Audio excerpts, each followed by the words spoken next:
November 20th, 1943, Betio Island, Tarawa, Atoll. Dawn breaks over the bloodiest beach in Marine Corps history. In the shell-torn ruins near Red Beach 2, Corporal William Dean inspects the ammunition belts one last time on his M1919A4 machine gun.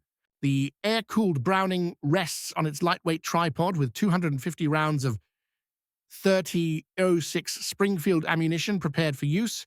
Surrounding him, other Marine machine gun crews ready their weapons amidst the coral dust and smoke. The ground shakes. Through the morning mist comes a sound that will forever haunt the survivors. Hundreds of Japanese soldiers initiating a desperate counterattack. Their Type 92 heavy machine guns fire in that distinctive slow rhythm that earned them the nickname Woodpecker. The Japanese crews struggle with their 122-pound weapons, feeding 30-round strips as quickly as possible, while American M1919s unleash continuous streams of fire. What follows will illustrate the overwhelming superiority of American automatic weapons doctrine and explain why the M1919 Browning became the backbone of U.S. firepower, while Japan's Type 92 proved tragically inadequate for modern warfare. The American M1919, a product of Browning's design, had arrived in the Pacific theater as an evolution of combat-proven technology, designed by the legendary firearms engineer John Moses Browning as an air-cooled adaptation of his M1919 water-cooled machine gun. The M1919 epitomized American industrial warfare at its peak. The weapon fired the powerful 30-06 Springfield cartridge at a rate of 400 to 600 rounds per minute from a 250-round cloth belt. The mathematics of destruction was straightforward yet effective. Each .30-06 round propelled a 150-grain bullet at 2,800 feet per second from the M1919's 24-inch barrel, delivering lethal kinetic energy at ranges exceeding 1,500 yards. The M1919, a product of Ford's design philosophy, focused on practical effectiveness rather than theoretical perfection. Weighing a mere 31 lb, along with a 14 lb tripod, the total weight of the system amounts to 45 lb, making it manageable for a two-man crew to carry and operate. Although some critics have pointed out that the gun's relatively loose tolerances may diminish accuracy, these very tolerances actually improve reliability, enabling the weapon to function effectively even when contaminated with sand, mud, or carbon deposits. The recoil-operated, belt-fed mechanism was designed to be straightforward enough for teenage Marines to learn its operation with minimal training, yet it was also robust enough to fire thousands of rounds without experiencing failure. By the year 1944, American factories had manufactured nearly 390,000 M1919 machine guns across all variants. This production was spread among various contractors, with the Saginaw Steering Gear Division of General Motors alone accounting for over 200,000 units. Buffalo Arms Corporation and Rock Island Arsenal added tens of thousands more to this total. Such extensive production ensured that American forces in the Pacific were equipped with dependable, standardized automatic weapons at every organizational level. The U.S. Marine Corps deployed M1919A4s at the company level, assigning 2 guns to the weapons platoon. By 1945, Marine divisions had fielded hundreds of these weapons, establishing overlapping fields of fire capable of decimating any infantry assault. In stark contrast stood the Japanese Type 92 heavy machine gun, named after the Japanese Imperial year 2592, which corresponds to 1932 in the Gregorian calendar. This weapon symbolized Japan's efforts to modernize its automatic weapons, drawing inspiration from the French Hotchkiss design. The Type 92 was a gas-operated air-cooled weapon that utilized 30-round metal strips and fired the 7.58 mm semi-rimmed cartridge. Despite its heavier caliber compared to earlier Japanese weapons, the Type 92 was plagued by critical design flaws that would lead to disastrous outcomes in combat. The Type 92 could fire its 7.7 mm rounds at a rate of approximately 450 rounds per minute. However, the 30-round feed strips significantly restricted its sustained fire capability. Although the 7.7 mm cartridge exhibited superior ballistic performance compared to Japan's earlier 6.5 mm rounds, the feeding mechanism resulted in crews dedicating more time to reloading than to firing. The Type 92 had a total weight of 122 lb when including its tripod, which is an astonishing 77 lb heavier than the M1919A4's total weight of 45 lb. This significant weight disparity was a result of over-engineering. The weapon was constructed with an excessive level of precision that ultimately impeded its effectiveness on the battlefield. The most significant flaw of the Type 92 was its ammunition oiling system. Each gun was equipped with an internal oil pump designed to lubricate cartridges as they were fed into the chamber. In theory, this mechanism was intended to facilitate smooth extraction in the absence of adequate primary extraction. However, in practice, the oil attracted dirt, sand, and debris in the Pacific's jungle environment, leading to frequent and severe jams. The precisely fitted components, which may have been impressive during peacetime demonstrations, became a disadvantage when subjected to combat conditions. In contrast to the M1919's loose tolerances that allowed for battlefield contamination, the Type 92's tight tolerances meant that even minimal amounts of debris could incapacitate the weapon. The feed strip system itself presented challenges. The 30-round metallic strips were delicate and prone to bending or damage during transport and combat. Each strip required valuable seconds to load, during which the gun was unable to fire. Conversely, American gunners had the advantage of linking multiple cloth belts together, enabling continuous ammunition feeds of 500 rounds or more. Additionally, the Type 92 featured an unconventional sight placement offset to the right instead of being centered, which complicated training and diminished accuracy during rapid target engagement. Japan manufactured approximately 45,000 Type 92 heavy machine guns throughout its production run from 1932 to 1945. The Tokyo Gas and Electric Company, along with Hanino Motors and Hitachi, produced these weapons with meticulous adherence to peacetime standards that ultimately proved unsuitable for mass production.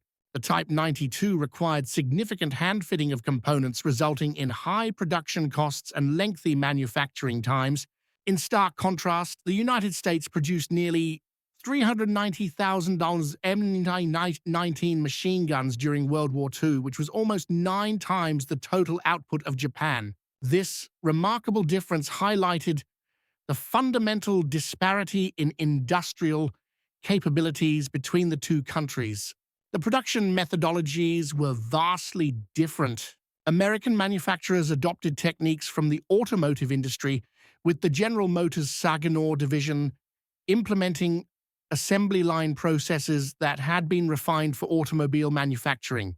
Parts were entirely interchangeable among different manufacturers. A firearm produced by Buffalo Arms could utilize components from Saginaw or Rock Island Arsenal without any need for adjustments.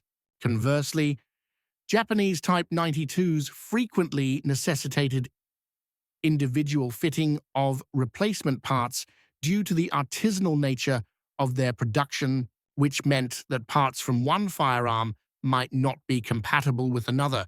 By 1944, American factories were capable of producing more M1919s in a single month than Japan could manufacture Type 92s in an entire year. The events at Henderson Field, Guadalcanal, during the night of October 24th to 25th, 1942, underscored the critical importance of dependable automatic weapons. While Sergeant John Barcelona Macho was awarded the Medal of Honor for operating M1917 water-cooled guns, the M1919s from 4 crews around the marine perimeter showcased the advantages of air-cooled weapons. When the Japanese forces of the Sendai Division launched an attack, Marine machine gunners equipped with M1919s were able to swiftly reposition their lighter weapons to respond to threatened areas. While the heavier water-cooled guns remained stationary, Private First Class Mitchell Page, who also received the Medal of Honor that night, recounted the role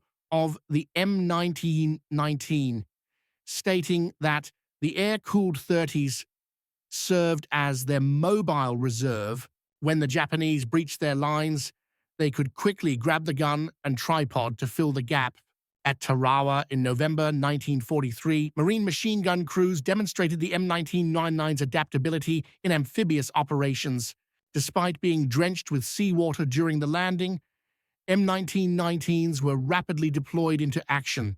Corporal James Russell of the 2nd Marine Division effectively neutralized numerous Japanese positions using his M1919A4, manually maneuvering the weapon across the coral-laden battlefield.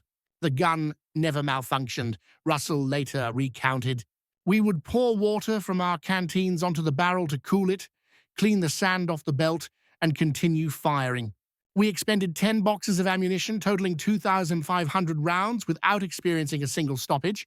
In contrast, the Japanese Type 92s defending Baitio Island faced persistent malfunctions due to coral dust contaminating their oiling systems. The Battle of Saipan in June and July 1944 offered perhaps the most striking illustration of American machine gun superiority. During the massive banzai charge on July 7th, when 4,000 Japanese soldiers assaulted American positions, the M1919 crews of the 27th Infantry Division established interlocking fields of fire that transformed the attack into a massacre.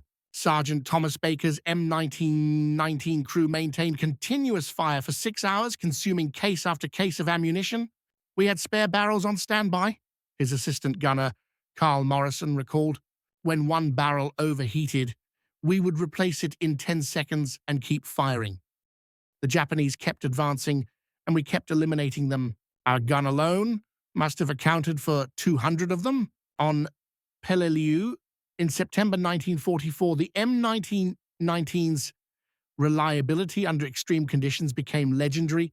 Marines enduring 115-degree heat discovered that while the Japanese Type 92s suffered from thermal expansion of their precisely fitted components, the M1919s continued to operate effectively. Corporal Sterling Mace noted the woodpeckers would fire a strip or two, then fall silent, jammed once more. Our 30s just kept hammering away. We were aware of our fire superiority, which instilled in us the confidence to keep advancing. The battle for Manila in February 1945 highlighted urban warfare where mobility was crucial. Marine and Army units equipped with M1919 could swiftly redeploy their weapons from building to building, window to window. The total weight of 45 lbs allowed a 2-man team to maneuver with the weapon system intact. The Japanese Type 92 crews, encumbered by a 122 lb weapon and mount, became virtually immobile once positioned. Lieutenant Colonel John Shason observed that in urban combat, the capacity to shoot and maneuver was crucial. Our machine gun teams could establish a position, fire a belt, and relocate before the Japanese mortars could zero in on them. The enemy's Type 92s were essentially death traps. Too cumbersome to be moved swiftly, they turned into stationary targets. The development of the M1919 was directly influenced by experiences from World War I and innovations during the interwar period. The original M1917 water-cooled Browning had demonstrated significant effectiveness in France. However, the army acknowledged the necessity for a lighter, more mobile weapon suitable for future mechanized warfare. In 1919, Browning revised his design to incorporate air cooling, resulting in a weapon that could be mounted on vehicles, aircraft, and carried by infantry. The Army Ordnance Department dedicated years to perfecting the design through systematic testing and refinement. This development process highlighted American military philosophy, which emphasized extensive testing, the incorporation of user feedback, and ongoing improvement. Between 1919 and 1936, when the M1919A4 was finalized, the weapon experienced numerous modifications based on troop trials. Enhancements included a reinforced barrel, a simplified feed mechanism, and a redesigned tripod for a lower profile and reduced weight. Each modification stemmed from practical field experience rather than theoretical engineering. The 306 Springfield cartridge, standardized in 1906, had established itself as an ideal military round over 2 decades of use, striking a balance between power, range, and controllability. In contrast, Japan's Type 92 represented an effort to replicate and enhance foreign designs without fully grasping the demands of modern warfare.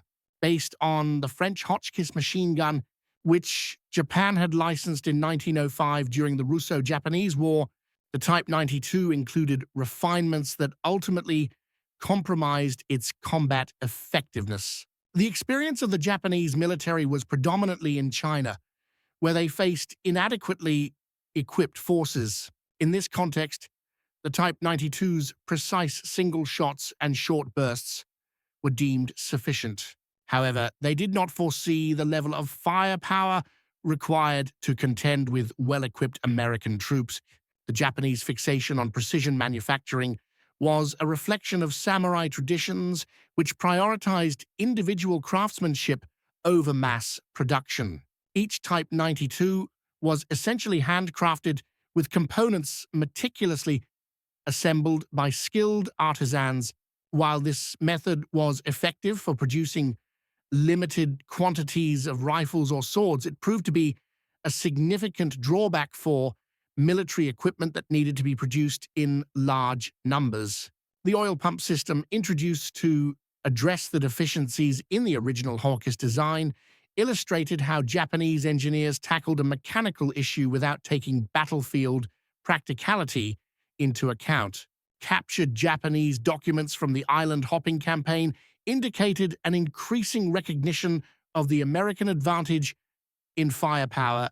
A diary retrieved from a Japanese officer on Saipan remarked, "The enemy's machine guns fire continuously without pause. Our Type 92s must cease fire to reload every 30 rounds, while the Americans appear to have an infinite supply of ammunition.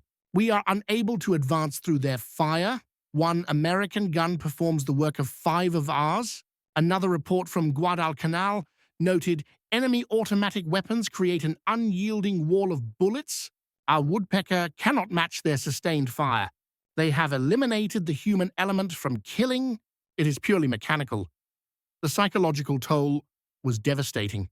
Japanese soldiers referred to American positions as the lawn mower due to the way M19 fire efficiently mowed down attacking waves. The relentless sound of American machine guns, in stark contrast to the slower cadence of the Type 92, became a demoralizing presence for Japanese forces even before assaults commenced. A Japanese training manual captured in 1944 recognized the enemy's superior firepower, particularly their machine guns, which needed to be neutralized through night infiltration and close combat to minimize their advantages. Lieutenant Hiroaki Samishima, who was captured on Luzon, provided comprehensive testimony regarding the shortcomings of the Type 92. We were aware that our machine gun was inferior. The oil pump frequently malfunctioned. In the humid jungle environment, the oil turned into a sticky substance, mixing with plant debris and dirt. We spent more time cleaning than actually firing. The strips were prone to bending, and each could only hold 30 rounds. By the time we managed to reload, the Americans had already taken out half of our squad. We referred to their machine guns as Hitler's zipper due to the sound they made, resembling a zipper being opened but far more dreadful. The Japanese military's own assessment, found in documents at Kure Naval Base post-war, conceded the Type 92 heavy machine gun has been found inadequate against American forces. Their M1919 series weapons achieve fire superiority in every engagement. Recommendations for enhancements cannot be executed due to production constraints. Units must depend on bravery to counter mechanical disadvantages. The American M1919 production maintained an impressively consistent quality throughout the war, even as monthly output escalated from hundreds to thousands of units. Parts produced by Saginaw were entirely interchangeable with those from Buffalo Arms or Rock Island Arsenal. This standardization allowed for field repairs using parts from any manufacturer or even salvage from damaged weapons. That quality control remained rigorous through statistical sampling and strict specifications. The streamlined manufacturing processes developed for mass production actually enhanced reliability by increasing tolerances and removing unnecessary complexity. The production lines operated with relentless efficiency. At Saginaw's facility, workers who had previously been assembling steering columns were retrained to manufacture machine guns. The company implemented automotive mass production methods, specialized machinery, assembly line structuring, and labor division.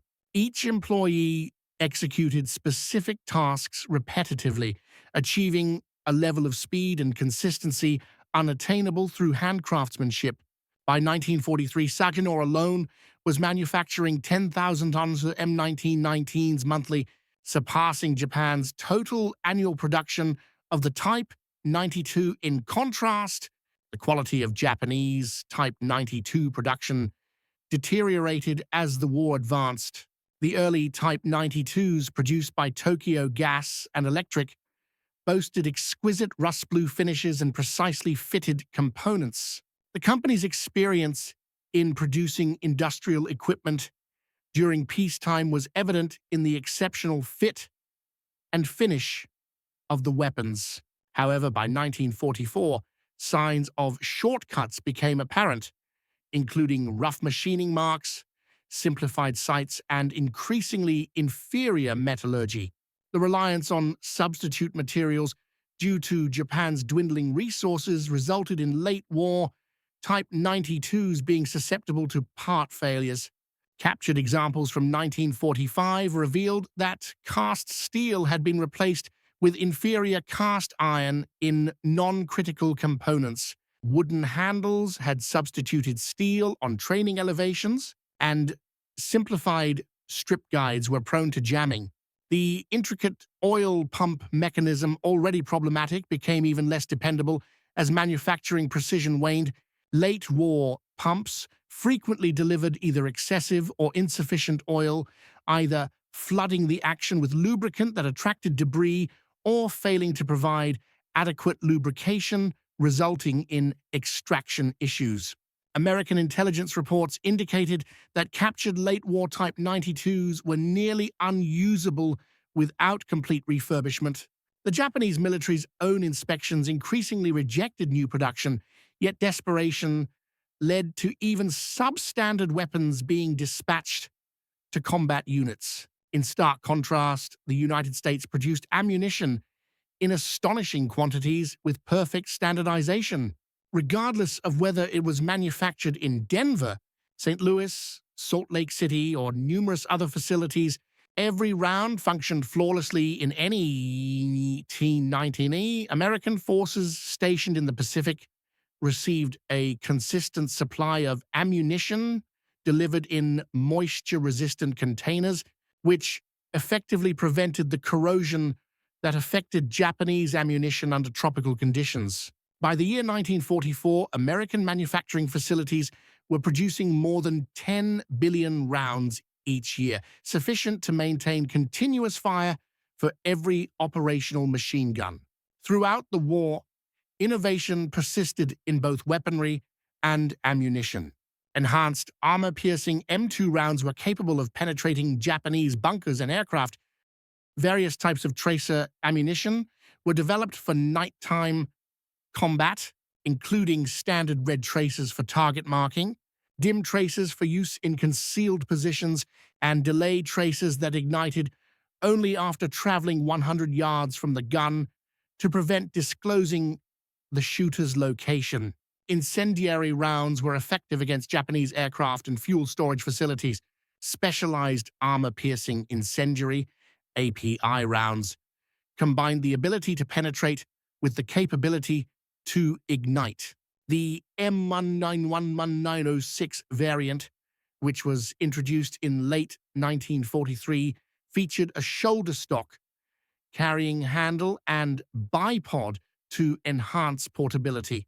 Although it weighed 32 pounds without the tripod, making it heavier than ideal for a light machine gun role, it provided American forces with greater flexibility. Marine units in the Pacific created numerous field modifications. The well-known Basilone bale, a wire and wood handle that could be affixed to hot barrels for emergency relocation, was developed by John Basilone himself, drawing from his experiences in Guadalcanal, and was later standardized for production. Additionally, Marines experimented with special mounts that allowed M1919s to be fired from the hip while advancing, although these proved to be impractical in combat situations. More successful were the improvised anti-aircraft mounts constructed from salvage materials, which enabled M1919s to target low-flying Japanese aircraft. Tank crews also welded extra M1919s onto the exteriors of their vehicles to enhance firepower against Japanese infantry assaults. The simplicity of the weapon allowed for such modifications to be carried out with basic tools and minimal technical expertise. Japan faced significant challenges in providing sufficient amounts of 7.7mm ammunition for the Type 92. The specialized semi-rimmed cartridge necessitated precise manufacturing, which became increasingly challenging as American submarines disrupted Japanese shipping and B-29 bombers targeted factories. The ammunition was available in at least 4 distinct non-interchangeable variations of 7.7mm, leading to logistical complications. The 30-round strips were delicate and prone to damage. Humidity could cause them to rust together, while rough handling could bend them beyond repair. In contrast to the durable cloth belts of the M1919, which could be linked together indefinitely, each Type 92 strip was a separate component susceptible to failure. Japanese forces lacked the capacity for innovation. The Type 92 utilized in the Battle of Guadalcanal in 1942 was fundamentally the same as those employed in the final battles of 1945. No enhancements were made to resolve issues with the oil pump, the limitations of the feed strip, or the excessive weight. Japanese industry, already under pressure to produce basic quantities, could not support design modifications that would necessitate retooling. Even straightforward improvements, such as drain holes for water accumulation or larger trigger guards for gloved hands, were never realized. American machine gun crews underwent extensive training on the home front before being deployed. The M1919 was remarkably straightforward to operate. One simply needed to pull the bolt handle back twice to prepare the weapon, feed the belt from the left side, and squeeze the trigger. Barrel changes could be performed in seconds using an asbestos mitt, although the process required opening the top cover, which was still considerably simpler than most contemporary designs. U.S. military doctrine prioritized volume of fire and mechanical simplicity. Machine gun crews were trained to operate in teams, with assistant gunners managing ammunition and cooling while the gunners maintained fire. The training focused on practical skills rather than ceremonial aspects. Crews practiced immediate action drills until clearing jams became second nature. They acquired the ability to identify various malfunction sounds and could diagnose issues without visual inspection, estimating range, adjusting beaten zones, and manipulating traverse and elevation became instinctive. Most crucially, American gunners were instructed to fire and relocate, executing bursts before moving to evade enemy mortar targeting. The M1919's weight of 45 pounds facilitated this practice. Crews could swiftly grab the gun and tripod and dash to new locations. Furthermore, American military doctrine stressed the importance of fire superiority through effective coordination. Machine guns were utilized in pairs or groups, creating overlapping fields of fire that established kill zones impenetrable by the enemy. The positioning of guns was designed to ensure mutual support. In the event of a jam or a barrel change, other guns would increase their firing rate to compensate. This systematic method of employing automatic weapons significantly enhanced the effectiveness of individual guns. In contrast, Japanese Type 92 crews underwent extensive training merely to maintain operational status of their weapons. The oil pump required precise adjustments based on temperature and humidity conditions. Excess oil in cold weather would solidify, while insufficient oil in hot conditions would lead to malfunctions. The 30-round strips had to be loaded meticulously to prevent bending of the feed lips. The intricate sights necessitated constant calibration with different settings for various types of ammunition. Japanese military doctrine prioritized accuracy over volume, training Type 92 crews to fire short, precise bursts at specific targets rather than engaging in sustained suppressive fire. This philosophical divergence proved to be detrimental. Japanese gunners were trained to conserve ammunition, selecting targets with care, and firing with intention. This approach was logical given their limited ammunition supplies and slow reloading capabilities, yet it was entirely inadequate against the American tactics of overwhelming firepower. While a Japanese Type 92 crew meticulously aimed at individual Marines, 3 or 4 M1919s would effortlessly annihilate their position with concentrated fire. The reliability of the M1919 became legendary among veterans of the Pacific. Tales emerged of weapons that continued to fire even after being buried in sand, submerged in seawater, or coated with volcanic ash from Iwo Jima. The loose tolerances that some critics argued diminished accuracy actually enabled the weapon to operate effectively when contaminated with debris, which was a vital advantage in the combat conditions of the Pacific. Marines reported instances of M1919s that operated continuously for hours, with crews pouring water from their canteens onto the barrels to maintain a temperature suitable for continued firing.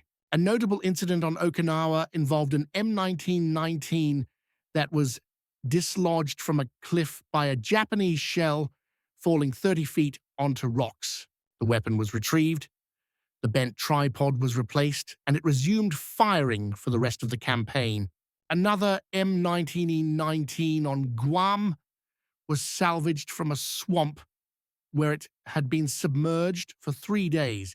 After a basic cleaning and lubrication, it functioned flawlessly, These accounts, corroborated by after-action reports, instilled confidence in American gunners who were assured that their weapons would not fail them.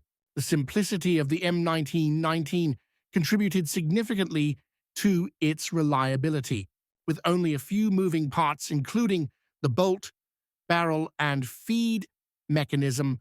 There was minimal risk of malfunction. The recoil operation ensured that as long as ammunition was being fed, the gun would cycle. Even worn-out guns with excessive headspace would continue to operate, although accuracy might be compromised. Field maintenance required only basic cleaning and lubrication with any available oil, such as motor oil, cooking oil, or even coconut oil in emergencies. In stark contrast, the Type 92 had a reputation that was entirely opposite. American Marines learned to recognize the ominous silence that indicated Type 92s had jammed, using these moments to advance or reposition. The oiling system, intended to guarantee reliability, ultimately became the weapon's most significant flaw. In the humid jungles of Guadalcanal and New Guinea, oil combined with moisture and plant debris to form a grimy paste that seized the mechanism.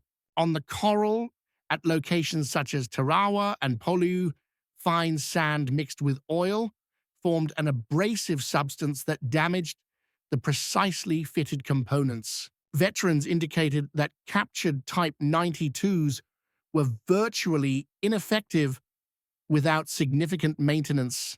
Even when adequately cleaned and serviced, they demanded constant care to remain operational. The feed strips would corrode in the humid Pacific atmosphere, binding together and obstructing the feeding mechanism.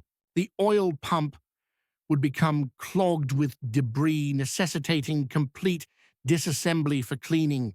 The precisely fitted components would seize due to thermal expansion in the extreme heat. American intelligence determined that the Type 92 required 5 times the maintenance hours of an M1919 to stay functional. The Battle of Okinawa, which took place from April to June 1945, provided the most brutal comparison of these weapon systems. American forces had honed their machine gun tactics over 3 years of combat in the Pacific. M1919 crews operated in flawless coordination, establishing interlocking fields of fire that rendered Japanese assaults suicidal.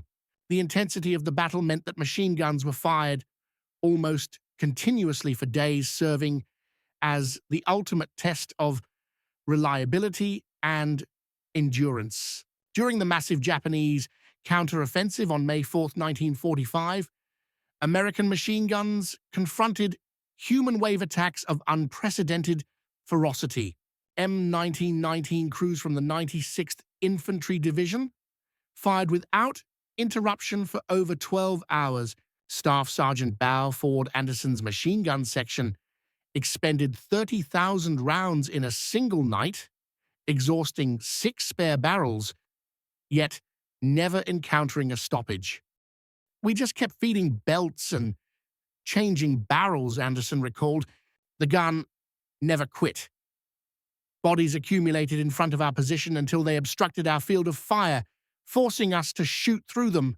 Japanese Type 92 crews at Okinawa displayed remarkable bravery but were hindered by the limitations of their weapons.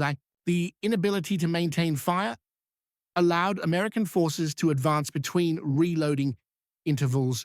The 30-round strips were consumed within seconds during fierce firefights, compelling crews to reload desperately while facing return fire.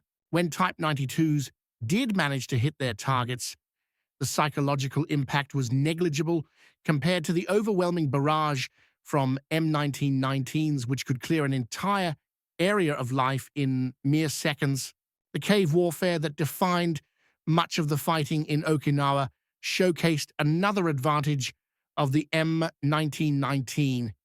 Its portability allowed Marine and Army units to transport machine guns deep into cave systems, delivering firepower in tight spaces.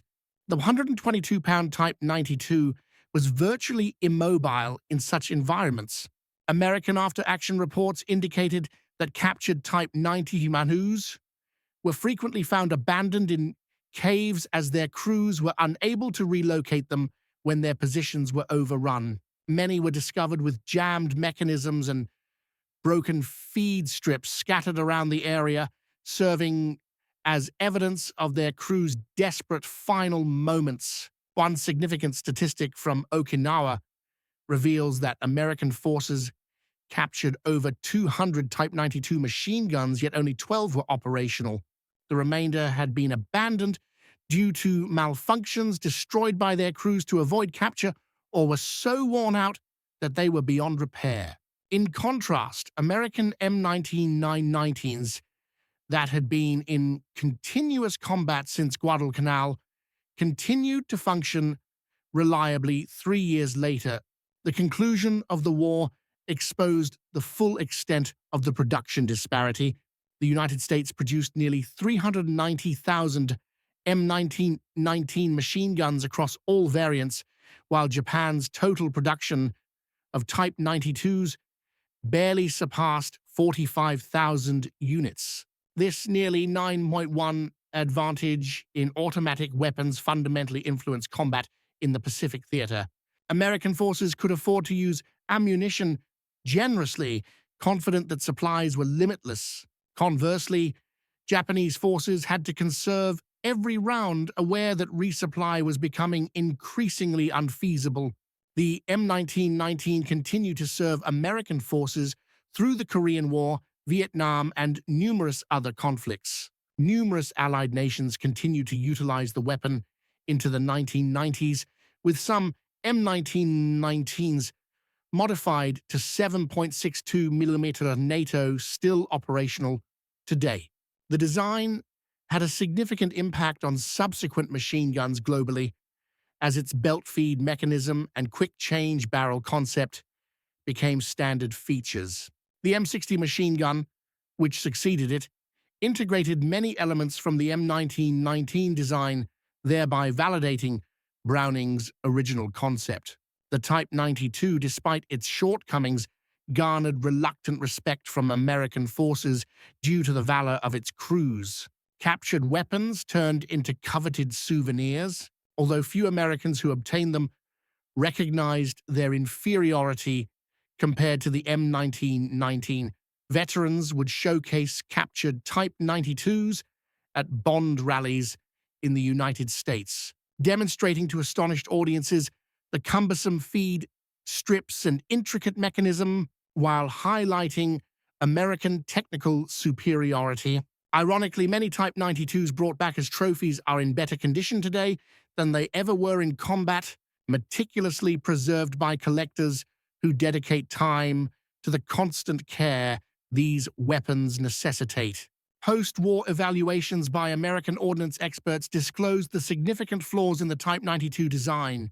Tests conducted at the Aberdeen Proving Ground indicated that even under optimal conditions with perfect maintenance, the Type 92 could not achieve the sustained rate of fire of the M1919. The oil pump system was inherently unsuitable for military applications. The feed strips represented an outdated technology, and the excessive weight rendered the weapon tactically inflexible. The report concluded that the Type 92 was a peacetime weapon ill-equipped for modern warfare. The disparity between the M1919 and Type 92 symbolized more than merely different weapons. It highlighted fundamental differences in industrial philosophy, military doctrine, and comprehension of modern warfare. The American strategy prioritized mass production, standardization, and overwhelming firepower. The M1919 was engineered to be produced by automobile manufacturers, maintained by young individuals with minimal training, and utilized in large quantities. This philosophy permeated American military production. The focus was on quantity with adequate quality rather than on perfect weapons produced in limited numbers. America's industrial base which was already the largest in the world prior to the war, expanded significantly to fulfill military requirements. The same factories that manufactured automobiles were capable of producing machine guns, utilizing the same workforce, tools, and techniques. This adaptability allowed for rapid increases in production that could be maintained indefinitely. The emphasis on interchangeable parts simplified logistics, ensuring that any part would fit any gun and any ammunition would function in any weapon. This standardization enhanced combat effectiveness by guaranteeing maximum availability. In contrast, Japan's strategy was rooted in a military tradition that prioritized individual warrior skill over industrial strength. The precision manufacturing of the Type 92, along with its focus on accuracy rather than volume, reflected samurai traditions that were ill-suited for industrial warfare. The intricate oiling system and feed strips indicated a failure to understand that reliability on the battlefield was more critical than performance in peacetime. The weapon's weight and complexity highlighted a fundamental misunderstanding of the demands of modern combat, where mobility and firepower were prioritized over precision. The psychological impact of these factors influenced combat dynamics throughout the Pacific. American forces were aware of their weapons superiority, fostering a confidence that influenced tactical decisions. Marines and soldiers were resolute in the face of banzai charges, relying on their M1919s to provide the necessary firepower. They could advance boldly, assured that their machine guns could suppress any Japanese position.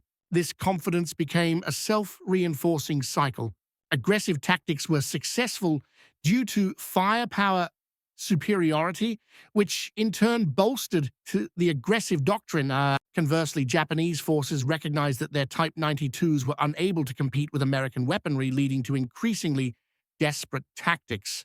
The banzai charges that defined late-war Japanese tactics emerged partly from the understanding that they could not prevail in firefights against the superior firepower of the Americans. When one cannot match the enemy's rate of fire, the only recourse is to engage in close combat where the advantages of firepower are diminished. This tactical desperation resulted in significant casualties that expedited Japan's defeat.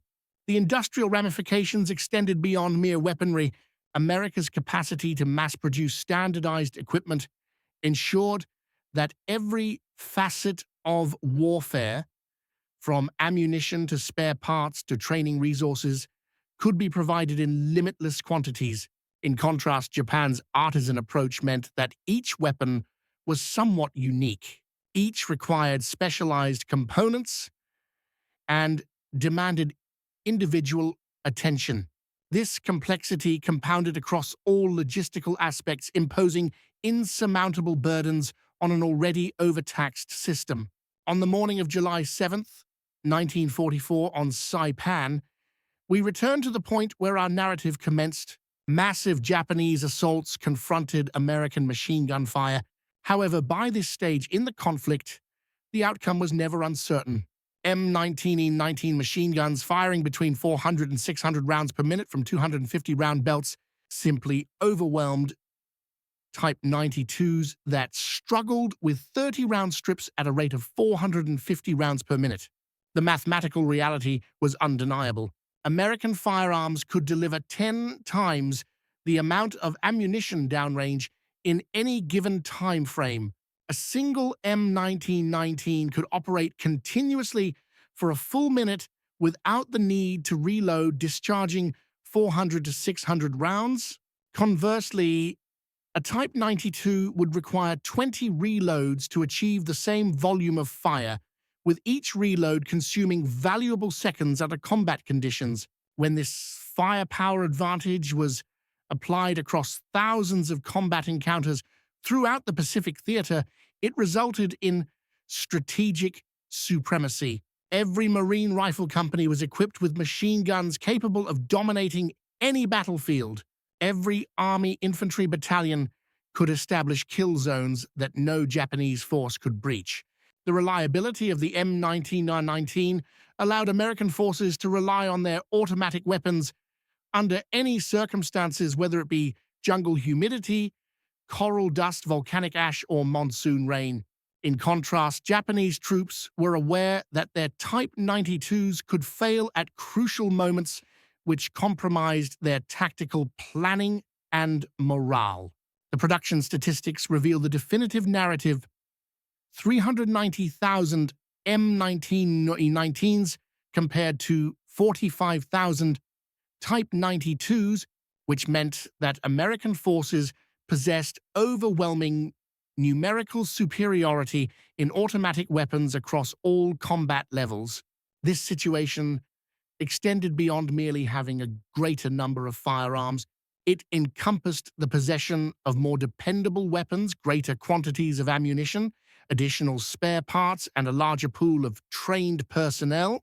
The American advantage was exponential. A greater number of weapons firing more reliably for extended durations, coupled with an unlimited supply of ammunition, resulted in a firepower disparity that no level of bravery could surmount. The success of the M1919 Browning affirmed John Moses Browning's brilliance and the industrial prowess of America. This weapon demonstrated that meticulous engineering, when paired with mass production, could yield military equipment that offered significant advantages on the battlefield. The 30-06 cartridge, capable of firing between 400 to 600 rounds per minute from a straightforward and reliable mechanism, proved to be superior to the Type 92's intricate engineering and complex operating system. The capacity to maintain sustained fire and transform killing into an industrial process was pivotal in determining victory in the Pacific. For Japan, the shortcomings of the Type 92 symbolized the broader difficulties of waging an industrial war with artisan-level weaponry.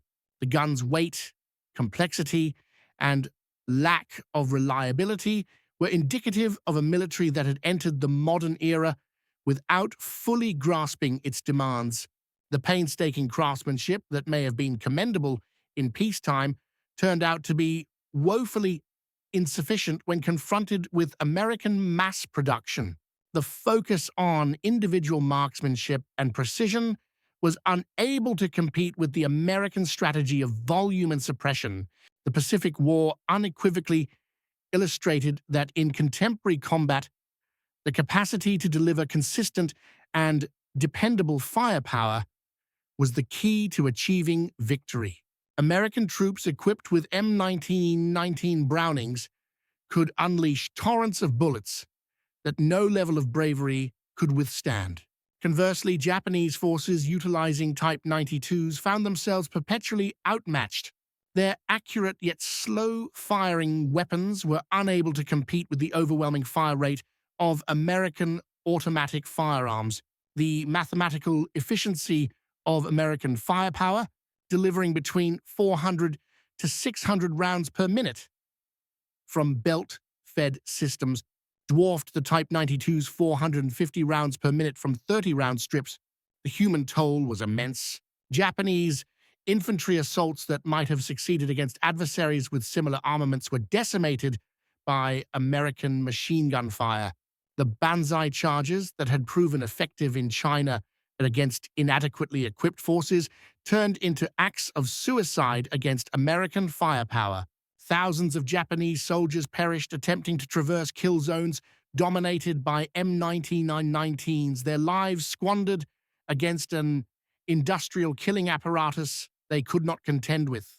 Ultimately, the disparity between these weapons encapsulates the broader narrative of the Pacific War itself. The M1919 symbolized American industrial strength, practical engineering, and a comprehension of the demands of modern warfare.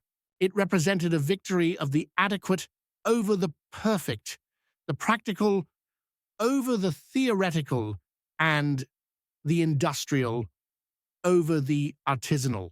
In contrast, the Type 92 embodied the constraints of a nation striving to engage in an industrial conflict with armaments conceived for a bygone era, manufactured through methods appropriate for a different scale, and employed with strategies from a different century. When American machine guns unleashed their fire upon advancing Japanese infantry, the result was predetermined by design choices made years earlier in factories located thousands of miles away. The M1919 Browning had triumphed in the production contest long before it asserted its dominance on the battlefield, establishing itself as one of history's most effective military weapons.